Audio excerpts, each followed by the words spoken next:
வணக்கம். ஆ சமீபத்தில வந்து பார்த்தீங்கன்னா, கரண்ட் இயர்க்கான TN TET Tamil Nadu teachers eligibility test வந்து அனௌன்ஸ் பண்ணியிருக்காங்க. நம்ம டெலகிராம் சேனல்ல கூட கேட்டிருந்தோம். எத்தனை பேர் வந்து டெட் எக்ஸாமினேஷன் கிளியர் பண்ணியிருக்கீங்க, பண்ணல அப்படின்னு கேட்டிருந்தோம். நீங்க டெட் எக்ஸாமினேஷனுக்கு வர்ற டெட் எக்ஸாமினேஷனுக்கு நீங்க ப்ரிப்பேர் பண்ணிட்டு இருக்கீங்களா அப்படின்னு கேட்டோம். அதில் வந்து பார்த்தீங்கன்னா கிட்டத்தட்ட நிறைய பேர் பார்த்தீங்க. பட் இருந்தாலும் கொஞ்சம் பேர் வந்து ஓட் பண்ணியிருந்தீங்க. நான் பாஸ் பண்ணியிருக்கேன், பண்ணலை, படிக்கிறேன் படிக்கலை படிக்கிறேன் அண்ட் படிக்கலை அப்படிங்கிறத வந்து நீங்கள் வந்து மென்ஷன் பண்ணியிருந்தீங்க.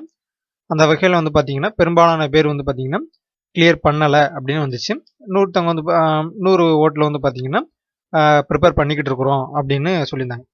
கண்டிப்பாக வந்து நம்ம பிஜிடிஆர்பி எழுதியிருக்கோம், பிஜிடிஆர்பியில் பாலிடெக்னிக் எழுதியிருக்கோம், பிஜி அசிஸ்டண்ட்டும் எழுதியிருக்கோம். இந்த டெட் எக்ஸாமினேஷன் நீங்கள் கிளியர் பண்ணுறதுனால உங்களுக்கு வந்து ஒரு ஆடட் அட்வான்டேஜ் தான். இன்கேஸ் வந்து பார்த்தீங்கன்னா இந்த 1 to 8 வரைக்கும் வந்து உங்களுக்கு இன்கேஸ் கவர்மெண்ட்லேருந்து அலோகேட் பண்ணுறாங்க, வேகன்சிஸ் ஜென்ரேட் ஆகுது அப்படின்னா கண்டிப்பாக வந்து டெட் இல்லாமல் வந்து எடுக்க மாட்டாங்க. அதுபோக பார்த்தீங்கன்னா ப்ரைவேட் ஸ்கூல்லேயே வந்து பார்த்தீங்கன்னா நீங்கள் ஒர்க் பண்ணணும் அப்படின்னா வந்து பெரும்பாலான நீங்கள் வந்து டெட் எக்ஸாமினேஷனுக்கான அந்த ஸ்கோர் கார்டு வச்சுருந்தீங்கன்னா உங்களுக்கு வந்து ஆடட் அட்வான்டேஜ் தான். பெரும்பாலும் வந்து பார்த்தீங்கன்னா டெட்டு வந்து கேட்குறாங்க, ஒவ்வொரு ஸ்கூலில் வந்து கேட்காங்க. நம்ம வந்து நிறைய நோட்டிஃபிகேஷன் அட்வர்டைஸ்மெண்ட்லாம் வந்து பார்த்தீங்கன்னா நம்ம டெலகிராம் சேனலில் போட்டுக்கிட்டே இருக்கோம், பார்த்துருப்பீங்க. அங்கே வேகன்சிஸ் இருக்குது, இங்கே வேகன்சிஸ் இருக்குது அப்படின்னு பார்த்துருப்பீங்க. அதில் வந்து பார்த்தீங்கன்னா டெட் எக்ஸாமினேஷன் வந்து பார்த்தீங்கன்னா ப்ரிஃபரல் ரொம்ப ரொம்ப முக்கியமான ஒன்று. அதனால் நீங்கள் ஈவன் தோ நீங்கள் வந்து PGTRB PG assistant polytechnic examination எழுதி முடிச்சிட்டிங்க. இப்போ வந்து நீங்கள் வந்து ஒர்க் பண்ணிட்டு இருப்பீங்க. வேறு எதுவுமே உங்களுக்கு வந்து அடிஷனல் எதுவுமே ப்ரிப்பேர் பண்ணுற மாதிரி இல்லை. ஸோ வந்து நீங்கள் வந்து டெட் எக்ஸாமினேஷன் உங்களுக்கு எழுத விருப்பம் இல்லாட்டியும் தயவு செஞ்சு எழுதிருங்க. நீங்கள் வந்து சும்மா அட்டனாவது பண்ணிவிங்க. ஏன்னா வந்து ரொம்ப ரொம்ப யூஸ்ஃபுல்லான ஒரு எக்ஸாமினேஷன். நீங்கள் வந்து நம்ம போன அந்த கவர்மெண்ட் என்ன சொல்லியிருக்காங்க பார்த்தீங்கன்னா, ஆல்ரெடி கிளியர் பண்ணி 7 வருஷம் வந்து முடிஞ்சவங்க கூட அவங்களுடைய என்ன சொல்லுது, அவங்களுடைய எக்ஸ்டென்ஷன் அந்த வேலிடிட்டி ஆஃப் அந்த ஸ்கோர் கார்டுக்குள்ள அந்த டெட் எக்ஸாமினேஷன் பாஸ் பண்ண சர்டிஃபிகேட் வந்து எக்ஸ்டெண்ட் பண்ணப்படும், லைஃப் டைம் வந்து எக்ஸ்டெண்ட் பண்ணப்படும் சொல்லியிருக்காங்க. பட் இருந்தாலும் அது இன்னும் வந்துச்சா வரலையா அப்படின்னு வந்து நமக்கு தெரியல. ஏன்னா வந்து அது வாங்கினவங்களுக்கு தான் நமக்கு தெரியும். வாங்கினவங்க கமெண்ட் பண்ணுங்க, ரைட்டா, வாங்கினீங்களா வாங்கலையா அப்படின்ட்டு. அதனால இப்போ வர்ற எக்ஸாமினேஷனை விட்டுறாதீங்க, எல்லாருமே எழுதுங்க, ரைட்டா. நம்ம ஃபிசிக்ஸை பொறுத்த மட்டும் என்ன பண்ணுவாங்க அப்படின்னு பார்த்தீங்கன்னா எல்லாருமே மேக்ஸ் அண்ட் சயின்ஸுக்கு தான் அப்ளை பண்ணுவீங்க. அதனால நோ ப்ராப்ளம், மேக்ஸ் அண்ட் சயின்ஸுக்கு நம்மளும் போட போகிறோம் வீடியோ, ரைட்டா. அப்போ வந்து பார்த்தீங்கன்னா இன்னைக்கு வந்து நம்ம என்ன பண்ணலாம் அப்படின்னு பார்த்தீங்கன்னா ப்ரீவியஸ் இயர் கொஸ்டின்ஸ் இருக்குது பார்த்தீங்களா, previous year TET examination paper 2ல் இருக்கக்கூடிய கொஸ்டின்ஸை சால்வ் பண்ண போகிறோம். அதில் maths and science, maths and science இருக்குதுன்னா அதை நம்ம சால்வ் பண்ண போகிறோம். எல்லாமே வந்து பார்த்தீங்கன்னா நம்ம சிலபஸில் என்ன மென்ஷன் பண்ணியிருக்காங்கன்னா அந்த டஃப்னஸ் வந்து பார்த்தீங்கன்னா 6 to 8 பேப்பர் 2க்கு வந்து இருக்கும்னு போட்டிருக்காங்க. ஆனால் இன்கேஸ் அதில் அடிஷ்னலாக என்ன மென்ஷன் பண்ணியிருக்காங்கன்னா ஹையர் செகண்டரி வரைக்கும், அதாவது சீனியர் செகண்டரி வரைக்கும் 10th வரைக்கும் வந்து வேரி ஆகலாம் அப்படின்னு வந்து மென்ஷன் பண்ணியிருக்காங்க. அதனால் வந்து நம்ம வந்து மொத்தமாக கிளாஸ் எடுக்க போகிறதில்ல, ஜஸ்ட் நம்ம ப்ரீவியஸ் இயர் கொஸ்டின்ஸில் எப்படி கேட்டிருக்காங்க அப்படிங்கிறத வந்து நம்ம தெரிஞ்சுக்கிட்டோம் அப்படின்னா ஃபர்தராக வந்து நம்ம ப்ரொசீட் பண்ணதுக்கு ஈஸியாக இருக்கும், ரைட்டா. ஏன்னா வந்து நம்ம முதல்ல வளவலன்னு படிக்கிறதுக்கு பதிலாக எதை படித்தா நமக்கு வரும் அப்படிங்கிறத வந்து நம்ம ஒரு அண்டர்ஸ்டாண்டுக்கு ஆகலாம், ரைட்டா. சரி, அதனால் இன்னைக்கு இந்த வீடியோவில் உங்களுக்கு எது எது கண்டிப்பாக உதவும் எல்லா கொஸ்டினையும் பாருங்கள். இந்த சேனலுக்கு நீங்கள் புதுசாக இருந்தீங்க என்ன பண்ணணும், மறக்காமல் சப்ஸ்கிரைப் பண்ணி வைங்க. அப் டு டெட் எக்ஸாமினேஷன் முடிகிற வரைக்காவது அந்த வீடியோவை பாருங்கள், நம்ம சேனலை வந்து ஃபாலோ பண்ணுங்கள். கண்டிப்பாக வந்து உங்களுக்கு உதவும், ரைட்டா. சரி ஃபஸ்ட்டு சம் பார்க்கலாமா. ஃபர்ஸ்ட் பாருங்க, கணக்கு அண்ட் அறிவியல், அதாவது சயின்ஸ் அண்டு மேக்ஸ் இருக்கு பார்த்தீங்களா, அதில் மொத்தம் இப்பகுதியில் 60 வினாக்கள் உள்ளன. அனைத்து வினாக்களுக்கும் விடையளிக்க வேண்டும். நமக்கு வந்து மேக்ஸ் அண்ட் சயின்ஸில் வந்து பார்த்தீங்கன்னா 60 கொஸ்டின்ஸ் கம்பல்சரி, ரைட். எல்லா கொஸ்டினுமே கம்பல்சரி, ரைட். இதில் வந்து எல்லா கொஸ்டினுமே சஃபலாக இதாக இருக்குது. நம்ம மேக்ஸ் அண்டு சயின்ஸ் வந்து பார்த்தீங்கன்னா நம்ம வந்து ப்ராப்ளம் வந்து கொடுத்துருந்தாங்க அப்படின்னா சால்வ் பண்ணியிருந்தோம். சயின்ஸில் வந்து பார்த்தீங்கன்னா பயாலஜி சம்திங்லாம் வந்து பார்த்தீங்கன்னா நமக்கு டீட்டெயிலாக போகலாம். ஒரிஜினல் கீ என்ன இருக்குதோ அதை வந்து எடுத்து நம்ம வந்து டிக் அடிச்சிருக்கோம். ஜஸ்ட் நான் சொல்லியிருந்தேன், பார்த்துக்கங்க, ரைட்டா. சரி, ஃபர்ஸ்ட் பாருங்க, 91வது கொஸ்டின். ஒரு பள்ளியில் பெண்களில் 1/5, நமக்கு வந்து இங்கிலீஷில் தான் வாசிக்கிறது கொஞ்சம் ஈஸியாக இருக்குது, தமிழ் வாசிக்கிறது கொஞ்சம் கஷ்டமாக இருக்குது. என்னென்னு பார்த்தீங்கன்னா நானும் 1ஆப்லேருந்து 12th வரைக்கும் தமிழ் மீடியம் தான் படித்தேன். அங்கே தமிழ் மீடியம் படிச்சுட்டு காலேஜுக்கு இங்கிலீஷ் மீடியம் படிக்கல வந்து இங்கிலீஷ் கஷ்டமாக இருந்துச்சு. இப்போ இங்கிலீஷ் படிச்சுட்டு இங்கிலீஷ் வரைக்கும் 5 வருஷம் படிச்சுட்டு இப்போ இதை படிக்கும்போது வந்து இப்போ தமிழில் சொல்லும்போது வந்து கொஞ்சம் கஷ்டமாக இருக்குது. பட் இருந்தாலும் அண்டர்ஸ்டாண்ட் ஆகுறதுக்கு தமிழ் தான் ரொம்ப ரொம்ப ஈஸியாக இருக்குது அப்படிங்கிறத நம்ம மறக்கவே மாட்டேன். சரி, அப்போ இதில் பாருங்களேன். In school 1/5 of girls and 1/4 of the boys are under 12 years age. years of age. If the total strength of the school is 1000 and the number of girls is 2 by 5th of the total, what is the strength of the school who are 12 years or more age? அப்படின்னு கேட்டிருக்காங்க. என்ன கேட்குறாங்க பார்த்தீங்கன்னா, அப்போ மொத்தமாக வந்து ஒரு ஸ்கூலில் வந்து 1000 பேர் இருக்காங்க. அதில் வந்து 2 பை பாகம் வந்து பெண்கள் இருக்கிறாங்க. அதாவது 12 வயதுக்கு அதற்கும் அதிகமான மாணவர்கள் எண்ணிக்கை என்னன்னு கேட்டிருக்காங்க. ரைட்டா? அப்போ பெண்கள் வந்து 2/5 இருக்காங்களா? அப்போ அந்த அதில் வந்து ஃபர்ஸ்ட் நம்ம வந்து பெண்கள் எவ்வளவு இதெல்லாம் நம்ம கண்டுபிடிக்கணும். ரைட்டா? சரி, சொல்யூஷன் பார்க்கலாமா? சொல்யூஷன் பாருங்களேன். சரி, இந்த ப்ராப்ளத்துக்கு சொல்யூஷன் பாருங்க. கிவன் டேட்டா வந்து நீங்கள் எழுதிட்டீங்க அப்படின்னா வந்து நம்ம வந்து ப்ராப்ளத்தை சால்வ் பண்ணுறதுக்கு ஈஸியாக இருக்கும். ஃபர்ஸ்ட் கிவன் ப்ராப்ளம் பாருங்க. ப்ராப்ளத்தில் என்ன கொடுத்துருக்காங்க பார்த்தீங்கன்னா, டோட்டல் நம்பர் ஆஃப் ஸ்டூடெண்ட்ஸ் கொடுத்துட்டாங்க. அதில் n = 1000. ரைட்டா? இப்போ டோட்டல் நம்பர் ஆஃப் ஸ்டூடெண்ட்ஸ் வந்து 1000. அதில் வந்து அவங்களே மென்ஷன் பண்ணிட்டாங்க. அப்போ ஃபர்ஸ்ட் வந்து அதாவது மொத்த ஸ்டூடெண்ட்ல 2/5 அதாவது 2/5 வந்து கேர்ள்ஸ் இருக்காங்க அப்படின்னு மென்ஷன் பண்ணிட்டாங்க. ரைட்டா? அப்போ நம்பர் ஆஃப் கேர்ள்ஸ் எவ்வளவோ நம்ம வந்து கால்குலேட் பண்ணணும். இப்போ number of girls is equal to 2/5 into 1000 = 400. ரைட்டா? மொத்தமாக 1000ல் 400 கேர்ள்ஸ் இருக்காங்க. அப்போ 1000லேருந்து 400 நம்ம டிவைட் பண்ணிட்டோம், சப்ராக்ட் பண்ணிட்டோம்னா நமக்கு வந்து 600 கிடைச்சிடும். அப்போ இந்த 600ங்கிறது என்னது? Number of boys. ரைட்டா? அப்போ 600 + 400ங்கிறது என்னது? மொத்தமாக வந்து 1000 பேர் இருக்காங்க அப்படின்னு நமக்கு கிடைச்சிச்சு. ரைட்டா? சரி, அப்போ கொஸ்டின்ல என்ன கேட்குறாங்க பார்த்தீங்கன்னா, பிலோ அதாவது என்ன சொல்றது அபோவ் 12 அண்ட் அதுக்கு மேல உள்ள ஸ்டூடெண்ட்ஸோட கவுண்ட் என்ன அப்படின்னு கேட்டிருக்காங்க. அப்போ அதோட வேல்யூ வேணும், நம்ம அதுக்கு கீழே கூடிய வேல்யூ நம்ம கண்டுபிடிச்சோம்னா அதோட வேல்யூ நமக்கு வந்து தெரிஞ்சிடலாம். ரைட்டா? அப்போ பார்த்தீங்கன்னா பிலோ ஏஜ் 12 அப்படிங்கிறத வந்து நம்ம கண்டுபிடிக்கணும். அதற்கான டேட்டா வந்து உங்களுக்கு கொடுத்துட்டாங்க. ரைட்டா? அப்போ பார்த்தீங்கன்னா number of girls is equal to 400 into 1/5. ரைட்டா? அப்போ 1/5 டைம்ஸ் ஆஃப் தி கேர்ள்ஸ் வந்து இதில் இருக்காங்க, பிலோ 12 ஏஜில் இருக்காங்க. ரைட்டா? அப்போ 400 into 1/5 = 80. அப்போ 80 கேர்ள்ஸ் வந்து பார்த்தீங்கன்னா 12 வயசுக்கு கீழே இருக்காங்க. ரைட்டா? நெக்ஸ்ட் பாருங்களேன், number of boys is equal to 600 into 1/4 = 150. ரைட்டா? அப்போ 150 பாய்ஸ் எப்படி இருக்காங்கன்னா 12 வயசுக்கு கீழே இருக்காங்க. ரைட்டா? அப்போ ரெண்டுமே நம்ம ஆட் பண்ணிட்டோம், நமக்கு என்ன கிடைக்கும்? டோட்டலாக வந்து 12 வயசுக்கு கீழே இருக்கவங்க வந்து பார்த்தீங்கன்னா 230. அதாவது 150 + 80 8ன்னு போட்டிருக்கேன், 80 மாற்றிங்க. ரைட்டா? அப்போ 230 பேர் வந்து 12 வயசுக்கு கீழே இருக்காங்க. ரைட்டா? அப்போ 1000ல் 230 பேர் 12 வயசுக்கு கீழே இருக்காங்க. அப்போ நமக்கு அந்த 1000லேருந்து 230 நம்ம கழிச்சிட்டோம் அப்படின்னா நமக்கு எத்தனை கிடைச்சிரும்? 770 கிடைச்சிரும். அப்போ அவங்க வந்து 12 வயசுக்கு மேலே அப்படின்னு நமக்கு தெளிவாக தெரிஞ்சு போச்சு. So option A is correct one. ரைட்டா? சரி, நெக்ஸ்ட் 92 பாருங்க. வட்ட வடிவிலான ஒரு தாமர கம்பியின் ஆரம் 35 சென்டிமீட்டர். இது ஒரு சதுர வடிவில் வளைக்கப்படுகிறது எனில் சதுரத்தின் பக்கத்தை காண்க. அதாவது a copper wire is in the form of a circle, the radius 35 centimeter. It is bent into a square. Determine the side of the square. அப்போ ஒரு சைடு நம்ம வந்து கண்டுபிடிச்சா போதுமானது. ரைட்டா? சரி, இதற்கான சொல்யூஷன் என்னன்னு பாருங்க. அப்போ கிவன் என்ன கொடுத்துருக்காங்கன்னா, ஒரு சர்க்கிள் வந்து ஒரு காப்பர் வயர் பெண்ட் பண்ணி ஒரு சர்க்கிள் ஃபார்ம் பண்ணுறாங்க. அதோட ரேடியஸ் வந்து பார்த்தீங்கன்னா 35 சென்டிமீட்டர். ரைட்டா? அப்போ இப்போ இதுலேருந்து என்ன தெரியுது? இந்த ஃபிகரில் பார்த்தீங்கன்னா நான் என்ன பண்ணிருக்கேன்னா, which implies to இது இந்த சர்க்கிள்ல இருந்து ஸ்கொயரை வந்து கன்வெர்ட் பண்றாங்க. ரைட்டா? அப்போ இதுல இருந்து என்ன தெரிஞ்சுக்கலாம் வந்து பாத்தீங்கன்னா, அந்த length of the wire copper வந்து will be remains constant. ரைட்டா? அப்போ circle of the circumference of the circle is equal to circumference of the அதாவது பெரிமீட்டர் ஆஃப் தி என்னது இது ஸ்கொயர். ரைட்டா? அப்போ ஸ்கொயரோட பெரிமீட்டரும் சர்க்கம்ஃபரன்ஸ் ஆஃப் தி சர்க்கிளும் வந்து என்னது சேம். ரைட்டா? அதோட லெங்க்த்தும் இதோட லெங்க்த்தும் இப்படி தான் இருக்கும், சேமாக தான் இருக்கும். ஏன்னா அதில் வந்து எந்த வேரியேஷன் கிடையாது. ரைட்டா? ஸோ அப்போ என்ன பண்ணலாம், ரெண்டு ஃபார்முலாவே நம்ம என்ன பண்ணலாம், ஈக்குவேட் பண்ணிடலாம். அப்போ சர்க்கம்ஃபரன்ஸ் ஆஃப் தி சர்க்கிள் வந்து பார்த்தீங்கன்னா 2πr and perimeter of the square is equal to 4a. ரைட்டா? அப்போ 2πr is equal to 4a. அப்போ இதில் வந்து நமக்கு வந்து ஆறுங்கிறது வந்து ரேடியஸ் ஆஃப் தி சர்க்கிள், ஏ அப்படிங்கிறது வந்து பார்த்தீங்கன்னா சைட் ஆஃப் தி ஸ்கொயர். ரைட்டா? ஸோ வந்து பார்த்தீங்கன்னா 2πr by 4 is equal to a. ரைட்டா? அப்போ a is equal to 2 into 3.14 அப்படிங்கிறது பையோட வேல்யூ, அல்லது 22/7 அப்படின்னு போட்டாலும் ஓகே தான். ரைட்டா? இன்ட்டு 35 ஆறு அப்படிங்கிறது 35. ரைட்டா? பை 4. அதை நம்ம சிம்பிளிஃபை பண்ணால் நமக்கு என்ன கிடைக்கும் வந்து பார்த்தீங்கன்னா 55 சென்டிமீட்டர் அப்படின்னு கிடைக்கும். ரைட்டா? சரி, இதான் வந்து பார்த்தீங்கன்னா சிம்பிள் தான், வேற ஒன்றுமே கிடையாது. நெக்ஸ்ட் கொஸ்டின் பாருங்க, 93. பின்வரும் படத்தில் எத்தனை சதுரங்கள் உள்ளன? Count the number of squares in the following figure. ரைட்டா? ஜஸ்ட் இதை வந்து நம்ம வந்து பார்த்தாலே கண்டுபிடிச்சிடலாம், ஈஸி தான். ரைட்டா? இதோட சொல்யூஷன் பாருங்க. இதில் வந்து பார்த்தீங்கன்னா நானே வந்து எத்தனை ஸ்கொயர்ஸ் இருக்குது அப்படிங்கிறத வந்து நம்பர் போட்டே காமிச்சிருக்கேன் பாருங்களேன். 1 2 3 4 அப்படிங்கிறது வந்து அந்த ஃபிகரை ஜஸ்ட் நீங்கள் கூர்ந்து கவனிச்சிங்கனாலே உங்களுக்கு தெளிவாக தெரியும் எத்தனை ஸ்கொயர் இருக்குது அப்படிங்கிறது நமக்கு தெளிவாக தெரிஞ்சிருட்டா. இந்த மாதிரிலாம் வந்து பார்த்தீங்கன்னா கொஸ்டின் கேட்குறாங்க அப்படின்னா உங்களுக்கு வந்து ஃபார்முலா தெரிஞ்சு இதுக்குன்னு செப்பரேட்டாக வந்து பார்த்தீங்கன்னா ஷார்ட்கட்லாம் வந்து பார்த்தீங்கன்னா கோச்சிங் சென்டர் சில கோச்சிங் சென்டர்லாம் சொல்லி கொடுத்துருப்பாங்க. அப்படி தெரிஞ்சிச்சு அப்படின்னா நீங்கள் அதை ஃபாலோ பண்ணுங்கள். அப்படி உங்களுக்கு தெரியல மறந்து போச்சு அப்படின்னா இந்த மாதிரி ஒரு ஃபார்மேட்டை நீங்கள் வந்து ஞாபகம் வச்சுக்கிட்டா ரொம்ப ரொம்ப சிம்பிள் தான். ஏன்னா இதில் வந்து எந்த விதமான ஃபெயிலியரும் வரதுக்கு சான்ஸ் கிடையாதுட்டா. So option B correct one, that is n = 20. அதாவது நம்பர் ஆஃப் ஸ்கொயர்ஸ் = 20 ஸ்கொயர்ஸ் இதில் இருக்குது ரைட்டா. சரி, நெக்ஸ்ட் கொஸ்டின் பாருங்க 94. A circular leveled road of radius 10 meter having coefficient of static friction 0.464. 3 cars A, B and C are traveling with speed 5 meter per second, 14 meter per second and 7 meter per second respectively. Which car will skid when it moves in a circular level road where G is equal to 10 meter per second square.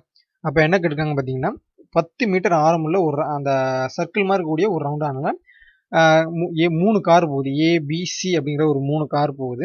அப்படி 3 car போகிறதுல வந்து பார்த்தீங்கன்னா ஒவ்வொன்றுக்கும் அதோட velocity கொடுத்துருக்காங்க.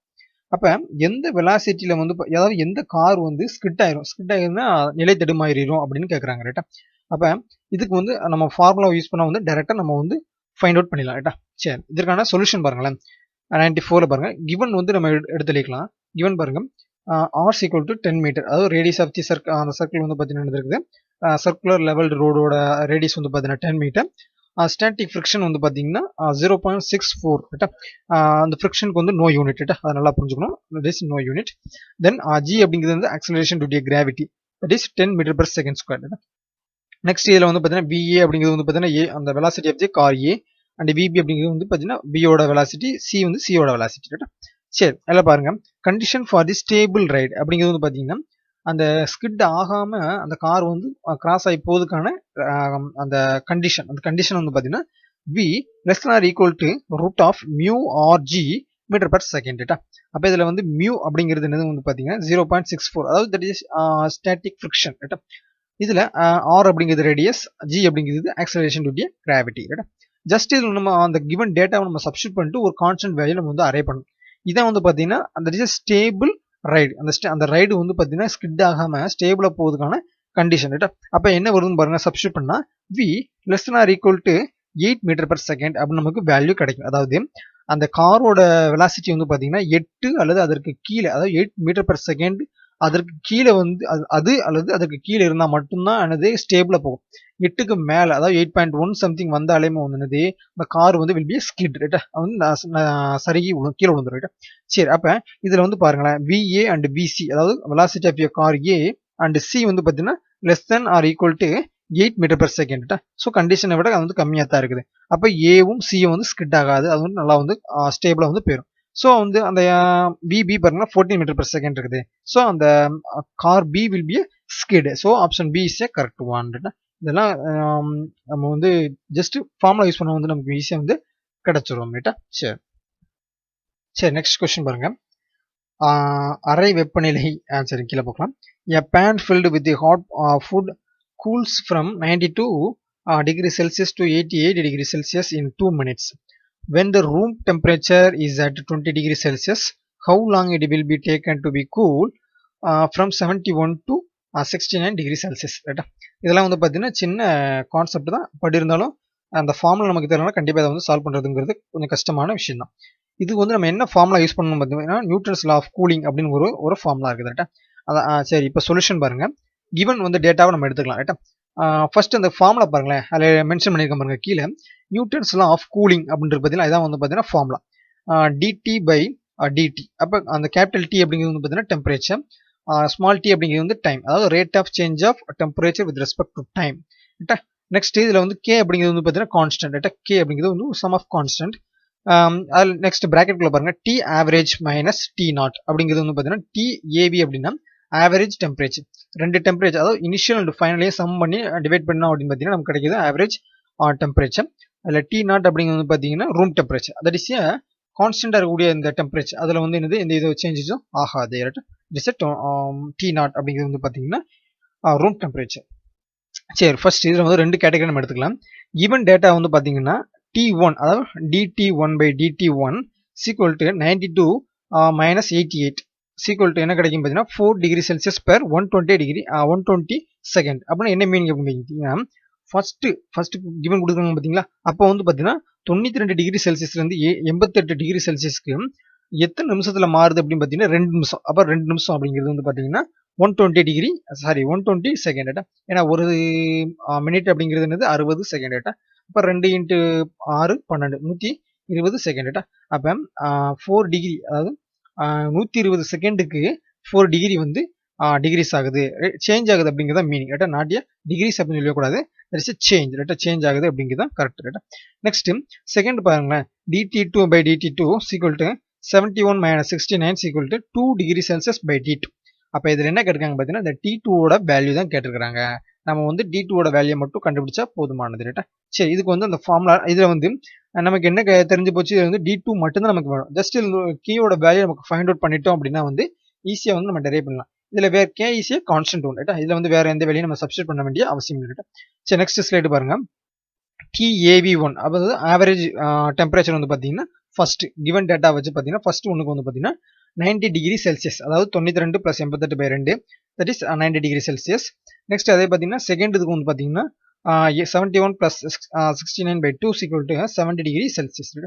சரி, next அந்த given value பார்த்தீங்கன்னா டி ஆவரேஜ் ஒன்று இருக்கு பார்த்தீங்கன்னா அந்த ஒன்றுக்கு நம்ம சப்ஸ்டிட் பண்ணணும். நமக்கு வந்து அதில் உள்ள எல்லா டேட்டாவே நமக்கு தெரியும். அதனால நம்ம வந்து என்ன கண்டுபிடிச்சோம்னா கேவோட value that is a constant of கேவோட வேல்யூ நம்ம வந்து ஃபைண்ட் அவுட் பண்ணிடலாம். அப்போ அந்த கேயோட வேல்யூ நமக்கு கிடைச்சிச்சுன்னா அந்த செகண்ட் டேர்ம்ல இருக்குல்ல அதை நம்ம சப்ஸ்டிட் பண்ணலாம். ஏன்னா அப்போ பார்த்தீங்கன்னா இதில் வந்து இது எல்லாத்தையுமே சப்ஸ்டிட் பண்ணி சிம்பிளிஃபை பண்ணால் நமக்கு ஃபைனலாக என்ன கிடைக்கும் பார்த்தீங்கன்னா கேஸ் ஈக்குவல் டு 1/2100 அப்படின்னு நமக்கு கிடைக்குது. சரி, இது அப்படியே நெக்ஸ்ட்ல சப்ஸ்டிட் பண்ணால் நமக்கு என்ன கிடைக்கும் பாருங்க. நெக்ஸ்ட் ஸ்லைடு பாருங்க. 2/t2 equal to 1/2100 into 70 - 20. அப்போ இதை சிம்பிளிஃபை பண்ண நமக்கு என்ன கிடைக்கும் பாருங்க 0.00048 இன்ட்டு 50 அப்படின்னு நமக்கு கிடைக்கும். நெக்ஸ்ட் இந்த டேர்ம் அங்கிட்டு கொண்டு போய் நம்ம சிம்பிளிஃபை பண்ண நமக்கு t2ஓட வேல்யூ என்ன கிடைக்கும் பாருங்க தட் இஸ் 83.833 சம்திங் நமக்கு கிடைக்குது. இது அப்ராக்சிமேட்டா ரவுண்ட் ஆஃப் பண்ணாம நமக்கு வந்து 84 செகண்ட் அப்படின்னு நமக்கு கிடைக்குது. ஸோ ஆப்ஷன் பி இஸ் கரெக்டும். இது வந்து பார்த்தீங்கன்னா அந்த rate of change of temperature with respect to time வந்து இந்த டைம் வந்து செகண்ட் அப்படிங்கிறதுனால வந்து நம்ம 84 செகண்ட் போடுறோம். இன்கேஸ் வந்து அதை மினிட்ஸ்ல மாற்றணும் அப்படின்னா வந்து 60 அதாவது 1 மினிட் அப்படிங்கிறது 60 செகண்ட். அப்பனால 60 நம்ம டிவைட் பண்ணால் நமக்கு வந்து மினிட்ஸ் நமக்கு கிடைச்சிடும். ஏன்னா இன்கேஸ் அப்படி கேட்டாங்கன்னா அப்படி எழுதிக்கணும். சரியா? நெக்ஸ்ட் கொஸ்டின் பாருங்க. 96 ஒருவர் முதல் மாதம் 640, 2வது மாதம் 720, 3வது மாதம் 800 சேமிக்கிறார். அவர் தன்னுடைய சேமிப்பை இதே தொடர் வரிசையில் தொடர்ந்தால் 25வது மாதம் அவர் சேமிக்கும் தொகையை காண்க. அப்போ ஃபர்ஸ்ட் மந்த் வந்து பார்த்தீங்கன்னா அவர் வந்து இந்த மாதிரி அப்படியே சேமிச்சிட்டே போறாரு. இது வந்து எப்படி சால்வ் பண்ணலாம் அப்படின்னு பார்த்தீங்கன்னா தட் இஸ் சீரீஸ். சீரீஸ்ல வந்து நம்ம சீரீஸ்ல இருக்கிறதுனால அவ வந்து என்ன பண்ணலாம் வந்து ஈஸியா அந்த வகையில் நம்ம சால்வ் பண்ணிடலாம். சரி, சொல்யூஷன் பாருங்க. ஃபர்ஸ்ட் மந்த் அவர் எவ்வளவு சமைக்கிறாருன்னா சேவ் பண்றாரு அப்படின்னு பார்த்தீங்கன்னா 640. செகண்ட் வந்து 2வது மாசம் வந்து 720, 3வது மாசம் 800 ரூபா அப்படியே வந்து போய்கிட்டே இருக்குது. 25வது மாசம் அவர் எவ்வளவு சேமிக்கிறார் அப்படிங்கறதா வந்து கேள்வி. கிவன் வந்து நம்ம என்ன பண்ணிக்கணும் பார்த்தீங்கன்னா எழுதிக்கணும். இங்க என்ன கொடுத்துருக்காங்க பார்த்தீங்கன்னா அப்போ ஃபர்ஸ்ட் நம்ம ஃபார்முலா பாருங்களேன். ஃபார்முலா இதான் வந்து பார்த்தீங்கன்னா நம்ம என்ன சொல்லுவாங்கன்னா அரித்மெட்டிக் சீரிஸ் நம்ம கேள்விப்பட்டீங்களா? இது வந்து 10th ஸ்டாண்டர்ட்ல இருக்குது. எல்லாமே வந்து பார்த்தீங்கன்னா இது வந்து 10th ஸ்டாண்டர்ட்ல இருக்குது. ஏன்னா நான் படிக்கல 10th ஸ்டாண்டர்ட்ல, நான் 8th படிச்சேன் அப்படிங்கிறது ஞாபகம் இல்லை. இது வந்து 10th ஸ்டாண்டர்ட்ல இருக்குது. இது வந்து பார்த்தீங்கன்னா நாட் ஒன்லியே டெட் எக்ஸாமினேஷன், இது வந்து காமன் ஃபார் எல்லா எக்ஸாமினேஷனுக்கும். காம்படிட்டிவ் எக்ஸாமினேஷன் டிஎன்பிஎஸ்சி, எஸ்எஸ்சி, வாட்டர் படிச்சு எந்த எக்ஸாமினேஷன் போனாலும் வந்து பார்த்தீங்கன்னா இந்த மாதிரி ஃபார்முலா வந்து கண்டிப்பாக இம்பார்ட்டன்டான ஒன்று. சரி, அப்போ ஃபார்முலா பாருங்க. n equal to L - A/D + 1. இது வந்து பார்த்தீங்கன்னா general format for the arithmetic series.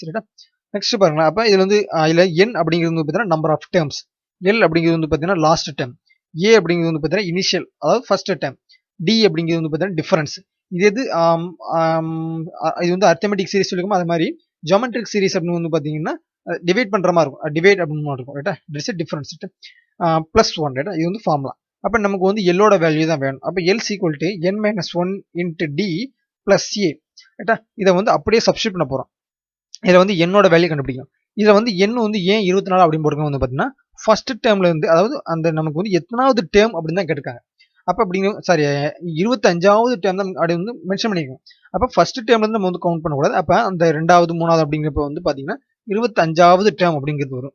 அப்படி வந்து அப்போ வரும்போது எப்படி இருக்கும் பார்த்தீங்கன்னா 25 - 1 24. சரி, அப்போ n ஈக்குவல் டு 24வது இடத்துல இருக்குது. அப்போ தென் டி வந்து பார்த்தீங்கன்னா டிஃபரன்ஸ். அப்போ நீங்கள் வந்து 640யும் 720 நீங்கள் டிஃபரன்ஸ் பண்ணீங்கன்னா 80 கிடைக்கும் ரைட்டா. அதாவது சரி பெரிய நம்பர் வந்து சின்ன நம்பரில் கண்டுபிடிக்கும் ரைட்டா. அப்போ 720 வந்து 640 நீங்கள் சப்ராக்ட் பண்ணீங்கன்னா 80 கிடைக்கும். அதே மாதிரி 800லேருந்து 720 நீங்கள் சப்ராக்ட் பண்ணீங்கன்னா 80 தான் கிடைக்கும் ரைட்டா. இது வந்து பார்த்தீங்கன்னா எல்லாமே காமனாக தான் இருக்கும். அது வந்து பார்த்தீங்கன்னா எல்லா அடுத்தடுத்து 25 வரைக்குமே அப்படியே ஒன்று போல தான் இருக்கும். இதான் வந்து பார்த்தீங்கன்னா டிஃபரன்ஸ் ரைட்டா. That is arithmetic series right. Next A அப்படிங்கிறது வந்து இனிஷியல் வேல்யூ. So 640 right. சரி நெக்ஸ்ட் இந்த வந்து அப்படியே நம்ம வந்து ஃபார்முலா சப்ஸ்டிட் பண்ணிடுமா. சப்ஸ்டிட் பண்ண ஃபைனல் நமக்கு என்ன கிடைக்கும் பாருங்க. எல் ஈக்குவல் டு 2559 அப்படின்னு கிடைக்குது. அதாவது 2559 அப்படின்னு கிடைக்குது. இந்த ரவுண்ட் ஆஃப் பண்ணோம்னா நமக்கு என்ன கிடைக்கும் பார்த்தீங்கன்னா 2560 அப்படின்னு கிடைக்கும். So option D is a correct one. இதெல்லாம் வந்து பார்த்தீங்கன்னா சிம்பிள் தான் ரைட்டா. சரி இன்னைக்கு வந்து பார்த்தீங்கன்னா ப்ரீவியஸ் இயர் கொஸ்டினில் ஒரு 6 ப்ராப்ளம் நம்ம இன்னைக்கு பார்த்தோம். அடுத்தடுத்த வர வீடியோவில் வந்து பார்த்தீங்கன்னா நெக்ஸ்ட் கொஸ்டின்ஸை நம்ம சால்வ் பண்ணலாம். முடிஞ்சா என்ன பண்ணா கொஸ்டினோட அந்த கொஸ்டின் வந்து பார்த்தீங்கன்னா நம்ம டெலிகிராம் சேனல் நான் சென்ட் பண்ணுறேன். ஜஸ்ட் கோ த்ரூ இட் ரைட்டா. சரி இந்த வீடியோ பிடிச்சிருந்துச்சுன்னா ஒரு லைக் கொடுங்க. புதுசாக இருந்தீங்க மறக்காமல் சப்ஸ்கிரைப் பண்ணிட்டு பெல் ஐக்கானை கிளிக் பண்ணுங்க ரைட்டா. சரி தேங்க்யூ.